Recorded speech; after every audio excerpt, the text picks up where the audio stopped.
alegría y agradecimiento, Tati, tenerte acá. Hemos creado este espacio. Tatiana viene conduciendo por más de 8 horas para llegar acá a la ciudad de Newark para reunirnos y poder compartir del conocimiento que Tatiana tiene. Así que quiero presentarles a Tatiana. Ella es la directora ejecutiva de Great American Leadership y en Massachusetts Coalition for Occupational Health and Safety. Tatiana es graduada en biopsicología con un enfoque en violencia intrasexual, filosofía y español. Y ha venido desarrollando un trabajo maravilloso a través de los años en esta parte de salud emocional, de la parte de seguridad, la seguridad ocupacional, pero ha realizado un trabajo maravilloso con mujeres en los distintos estados de Estados Unidos. Así que primero, gracias por estar acá y gracias, Tati, por este tiempo. Es un placer y a mí me parece genial. Yo tendría que grabarte así ya para la autoestima. Cada vez que me leas a mí mi biografía, eso me va a ayudar muchísimo.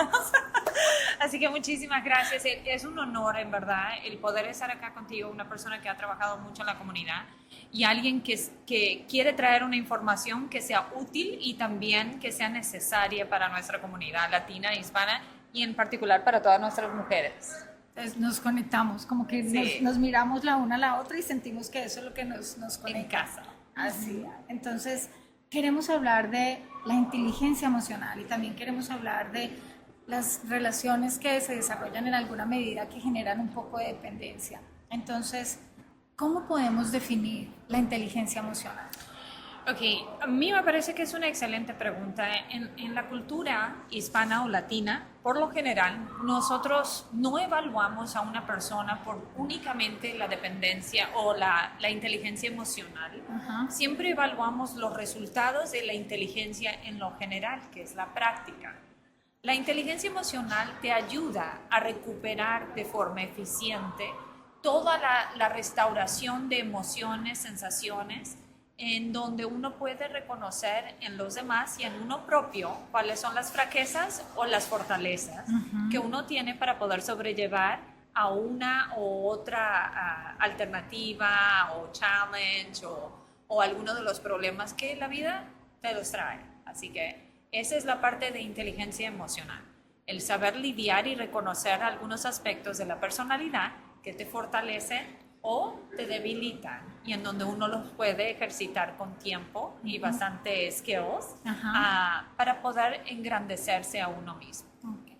Solo lo que quiere decir es que cuando las personas de pronto no controlan sus emociones, en alguna medida pueden empezar a practicar o a usar como herramientas para que ellos sientan que su inteligencia emocional mejora.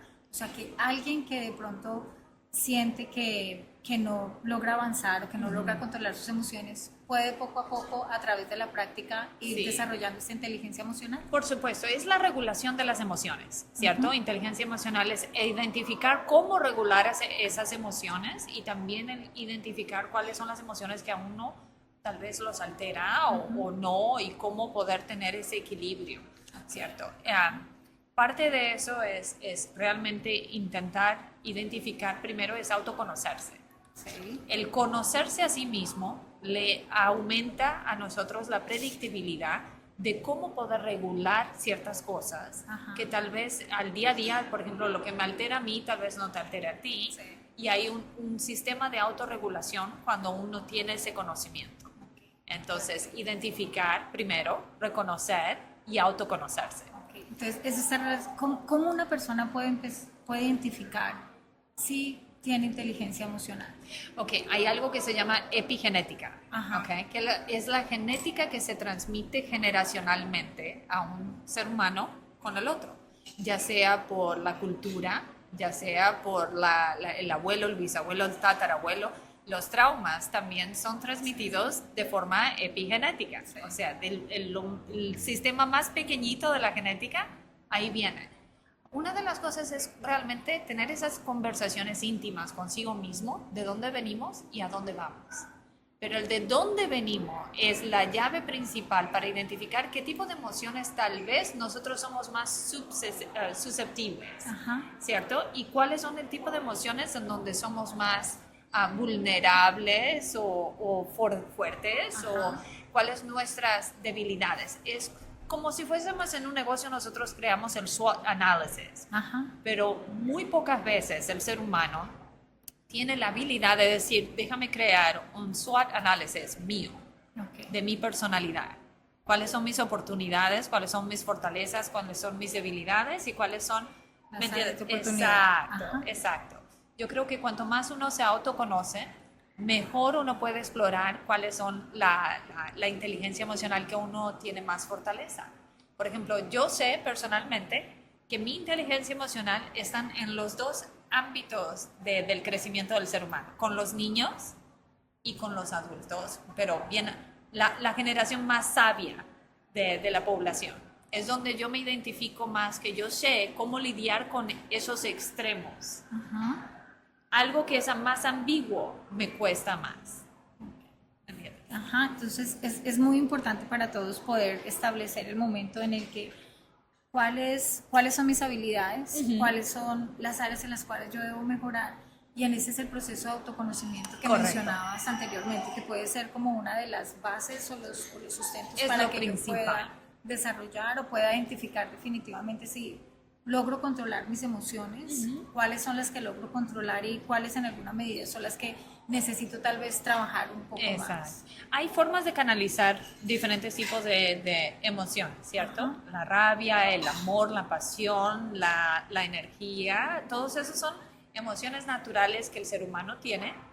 La depresión, la ansiedad, todo eso son medidas desreguladas a veces Sí. que uno tiene que controlar para poder sobrellevar la vida y también para poder enfrentar o lidiar con diferentes personas, situaciones, lugares, Ajá. algo que sea un poquito más amplio.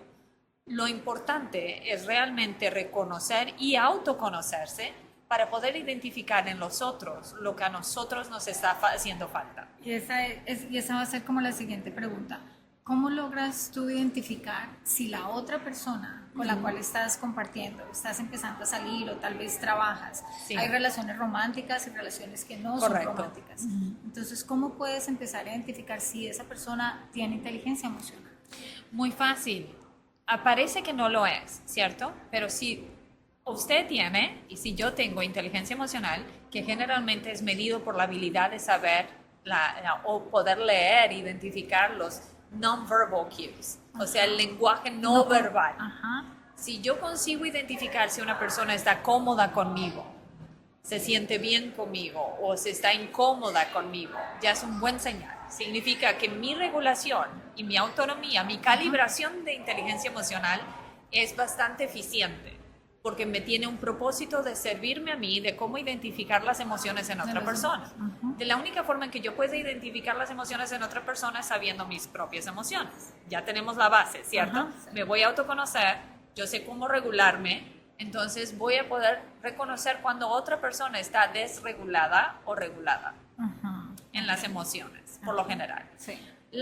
Lo que nosotros decimos el relacionamiento, ya sea intrasexual, o sea, de mujer a mujer, de amistad, de mujer a hombre, o cuando es una realidad, o cuando es un tipo de relacionamiento más emocional o romántico, existen la desregulación en donde una persona con poca inteligencia emocional, desregulada, se apega a la persona que está súper regulada. Ajá. Esas partes románticas que a veces nos encontramos en donde tenemos una persona sumamente inteligente con una persona que le falta la habilidad de poder autoconocerse, generalmente es la persona muy ansiosa, la persona que queda 100% dependiente de las decisiones, emociones, la parte financiera, la habilidad de tomar iniciativas o la habilidad de poder conquistar. Ese tipo de cosas es donde uno consigue identificar eso. Y a veces no aparece en el primer instante. Ajá. Se revela con tiempo. Porque usualmente existe, digamos, tomando un poco la parte de relaciones Correcto. románticas, cuando Sí. se están estableciendo algunos vínculos y las personas empiezan como a salir y a conocerse, está como la parte de... La Yo máscara, le veo, sí. y le veo como todo lo positivo, le veo las cualidades. Usualmente en español se conoce el término de novio, ¿no? Sí, Entonces, claro. usualmente puede ser relacionado como no vi como quiero estar contigo, quiero salir contigo, me enfoco en las cosas que realmente me gustan y pierdo un poco mi objetividad. Exacto. Y es como no veo esas áreas tal vez en las que yo considero que a lo largo del camino tal vez no nos vamos a identificar o no nos vamos a sentir Claro. muy cómodos. Y generalmente las personas siempre, nosotros presentamos la mejor versión de nosotros cuando vamos a una cita. Nadie va despeinada, nadie se me va sin bañarse, bueno, no sé, algunas personas tal vez, Depende, pero perfume. todos nosotros vamos con nuestra mejor predisposición, ¿cierto? Y lleva tiempo para realmente conocer y crear la unión de relaciones, pero sí, como nosotros le decimos en inglés, meaningful connections, ¿cierto? De mucho significado y de mucha intimidad, y la intimidad no se desenvuelve en una cita, se desenvuelve con tiempo. Yo quiero conocer tus heridas, quiero que conozcas las mías, y ahora vamos a lidiar, a negociar todos los días de cómo nos vamos a llevar y qué parte nosotros vamos a hacer, a promover o empujar los boundaries, ¿cierto? Entonces todos los relacionamientos comienzan así. Comienzan con la ilusión de una inteligencia emocional muy grande y la desilusión con el tiempo de saber que la realidad tal vez sea distinta. Y a veces, y ayúdame de pronto a poder expandir un poco más en esta parte. Cuando existen personas que tal vez no lograron desarrollar esta inteligencia emocional, usualmente son personas que son complacientes, que siempre quieren agradar al otro, que sus puntos de vista y opiniones a veces les cuesta mucho trabajo y no saben leer el room, no saben leer el cuarto.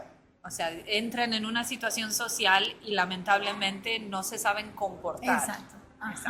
Y es allí cuando a veces, y de pronto hablando un poco de la dependencia, porque usualmente hay algunas relaciones donde se puede generar, el ideal es que las dos personas logren surgir y logren establecer sus puntos de vista, crecer juntos, estando juntos, pero de manera independiente.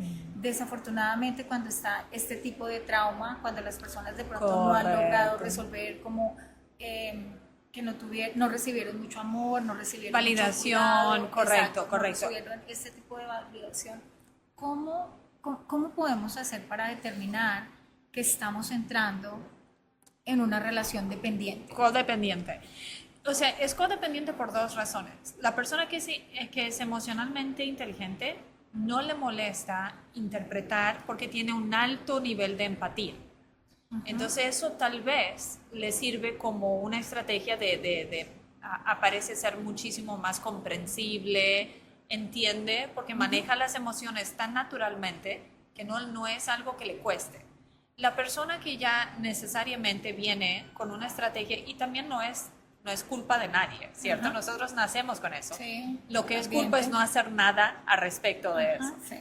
O sea, entonces el individuo generalmente gravita o se rodea con personas que son más emocionalmente inteligentes para que ellos absorban parte de la personalidad de esa persona, de la persona emocionalmente calibrada. Decimos. Entonces la persona que está desregulada busca como si fuese una safe person, una persona que le brinde seguridad, que le brinde mucha seguridad, que le brinde una estabilidad que ellos necesitan. Esa codependencia termina siendo bastante exhaustiva para una de las personas. Y la otra dice, ¿cómo es posible que no me vas a ayudar? O sea, hay esa falta de maturidad emocional, de madurez, exacto, de madurez, en donde uno identifica que la otra persona no tiene obligación de subvencionar en el banco de sistema emocional las regulaciones que yo necesito a todo el tiempo. Por eso el autorregularse es sumamente importante y crucial para tener relaciones un poco más saludables. Sí. Usualmente lo que comparto con las personas con las que trabajo es, porque siempre la mayor parte de personas dice, me hizo sentir, estuve muy triste por lo que me hizo, por lo que me dijo, estoy mal hoy porque me hicieron esto. Usualmente lo que yo comparto con las personas es, el ideal es que pasan situaciones las personas logren decir cosas, pero cambia de la manera como usted las percibe, y de la manera como usted poco a poco las aprende a gestionar para que no le afecten su día a día, para que no afecte su nivel de autoestima y sus niveles de autoconfianza. Entonces, y sabes qué, Moni, has creado realmente una buena oportunidad. La víctima, el ser víctima o la victimización, ¿cómo se dice en el victimismo? El victimismo generalmente es una de las características de personas con baja inteligencia emocional. Ajá, sí. Porque ellos no toman ¿cómo se dice? La autonomía o la responsabilidad sobre sus propias emociones.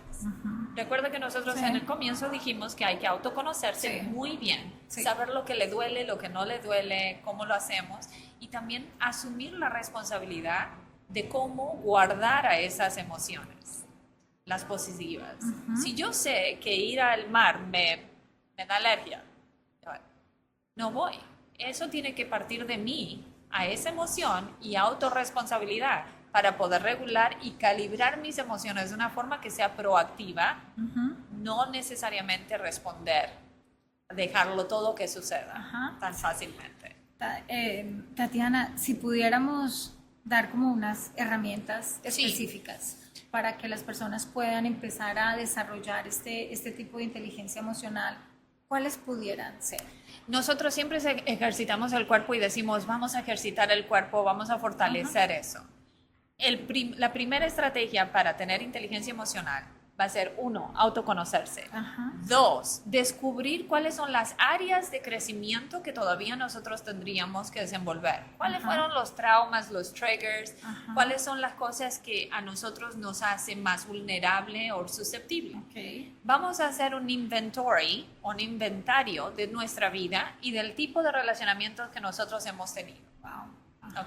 Vamos a salir del baúl de la historia, traer a todas las personas, mamá, papá, abuelo, tío, a personas adoptivas o quien fuera, También amigos de la primaria, de la secundaria, de la preparatoria, colegas de trabajo. ¿Con quién nos rodeamos? ¿Quiénes son nuestras personas en donde nosotros nos sentimos más cómodos y quiénes no lo son? Esa es una forma de realmente saber cuáles son nuestros padrones, cuáles son nuestros patterns, qué es lo que nosotros repetimos más, a dónde nosotros decimos, cuáles son nuestras primeras frases, ¿me hicieron o yo dejé que me hicieran? De acuerdo. Identificar que lingüísticamente nosotros realmente proyectamos mucho y decimos mucho de nuestros traumas pasados. Exacto. Entonces, el identificar si nosotros estamos haciendo proyección o introspección, autodescubrirse. Una vez que ya tenemos todo eso, identificamos cuáles son algunas de nuestras áreas de crecimiento y comenzamos a reconocer de forma verbal y externa cómo nosotros podemos identificar en otras personas. No vamos a poder identificar en otras personas lo que no reconocemos en nosotros. Entonces, es una tarea interesante y parece muy exhaustiva. Sin embargo, el primer paso, autoconocimiento. Exacto. Descubrir y luego descubrir cuáles son como esas áreas en las cuales nosotros pudimos haber tenido algún tipo de trauma, cómo nos relacionamos con las personas importantes en el pasado y ver de qué manera aprendimos y tal vez entendí bien es cómo desaprender lo que tal vez me hizo daño o lo que de pronto me está haciendo daño ahora, y al reconocer como mis cualidades es cómo emprendo este camino de autoestima, autoconfianza, autorregulación. Exacto. Cuando nosotros decimos vamos a limpiar el closet, ¿cierto? No sacamos toda la ropa para afuera y luego intentamos colocarla OCD por color, ¿cierto? Me voy a poner toda mi ropa por color, pero sí, yo estoy haciendo un inventario, ¿qué es lo que tengo? Emocionalmente, saquen todas las emociones, saquen todas las cosas que le pasaron. En útero, yo quiero saber qué pasó en el embarazo. Algunas personas no van a tener acceso a ese tipo de información, pero ¿cuál es la región a donde yo nací? ¿A dónde fui? ¿Cuáles fueron las circunstancias de mi nacimiento?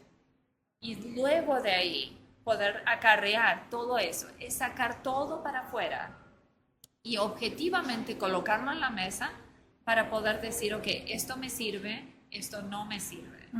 Eso ya no me entra, ese vestido ya no me sirve más, que hace muchos años que lo tengo, ok, ese sí me encanta, me sabe bien, ok, entonces ese es el que voy a usar más. Okay. Las emociones que no te sirven son las emociones en donde uno las reconoce, entiende que existen, Sí, pero las valioso. regula. Ajá, sí, eso es fundamental. Exacto.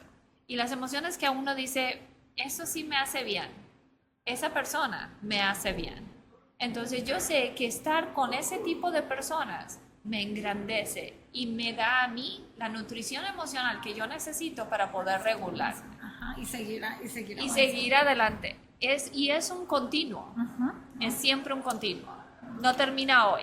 Eso es lo maravilloso del ser humano, que permite, y algo maravilloso que tiene el cerebro es, se aprendió Sí, en alguna medida algunas cosas que se filtran, lo que sirve, lo que no sirve, y está la neuroplastia, como volver a Exacto. adquirir nuevos comportamientos. Y el ideal, como siempre comparto, es poder tener alguien con quien conversar, un profesional que pueda guiar y que pueda en alguna medida ayudar a reencauzar el camino, es muy valioso. sí. que- Y yo también recomiendo encontrarse a un grupo, por ejemplo, las mujeres que somos más vulnerables, pero también fuimos socializadas para poder comunicar nuestras emociones. Sí. Lo ideal es encontrar a otras mujeres con el mismo objetivo. Si es desenvolverse emocionalmente, de saber lidiar con situaciones estresantes en el trabajo, de saber lidiar con personas estresantes en el trabajo. Ajá. Todo eso es juntarse con personas que tienen el mismo objetivo para poder comenzar a hacer ese trabajo en grupo. Nutrirse. No Ajá. necesitan hacerlo de forma isolada. Muy por lo contrario, uno aprende de la diversidad de conocimiento de otros individuos Sí. que tienen el mismo objetivo. Tal vez la jornada sea o comience en diferentes lugares, pero siempre es bueno tener personas con eso. El sistema de apoyo, De y apoyo. el crecer en equipo va a ser Exacto, fundamental. siempre. Así que creo que compartimos una información muy valiosa. Gracias por Gracias. compartir tu conocimiento, tu experiencia y cómo en alguna medida las personas pueden seguir avanzando, Sí. tanto en su parte personal, profesional, como en la parte emocional, que es tan importante. Así que gracias por estar aquí, gracias por venir a compartir con nosotros, y gracias a ustedes por escuchar, y esperamos definitivamente que la información sea de gran utilidad para todos. Como siempre, recuerde que la felicidad está en sus manos, la felicidad Siempre. depende de usted. Un abrazo. Bye. Gracias.